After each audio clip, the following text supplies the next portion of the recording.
చూడండి, ముందు కాలము ఇలా గుంతల్లో నీళ్లు తాగుతున్నారు. అప్పుడు ఏ ఫిల్టర్లు లేవు, ఇప్పుడు అన్ని ఫిల్టర్ వాటర్ వచ్చాయినాయి. ఇప్పుడు ఇట్లాంటివి జంతువులు తాగుతాయి, గట్టిగా ఉన్నాయి. దీనిలో నీళ్ళను వడగట్టుకొని దీంట్లో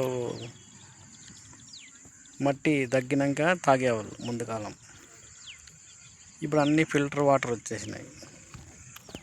కానీ మనుషులకు ఎనర్జీ ఈ ఫిల్టర్ వాటర్ వల్ల పళ్ళ సమస్యలు, కాల్షియం తగ్గిపోవడం, మళ్ళీ వచ్చి అంతే ఇంకా ఏంటంటో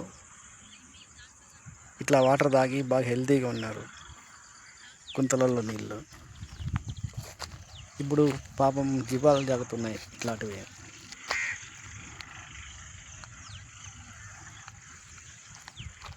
ముందు కాలం అయితే ఇట్లా నీరే చేనులలో చలాలు ఉంటున్నాయి, ఒక చలం దగ్గర ముంచుకొచ్చి అవి తిమ్మిరిగా ఉంటున్నాయి ఇట్లా నీళ్ళు. ఇప్పుడేమంటే అంతా ఫిల్టర్ నీళ్ళు తెల్లగా ఉంటాయి, ఇవేమో మడ్డిగా ఉంటాయి. ఇట్లా కాలం వచ్చేసింది.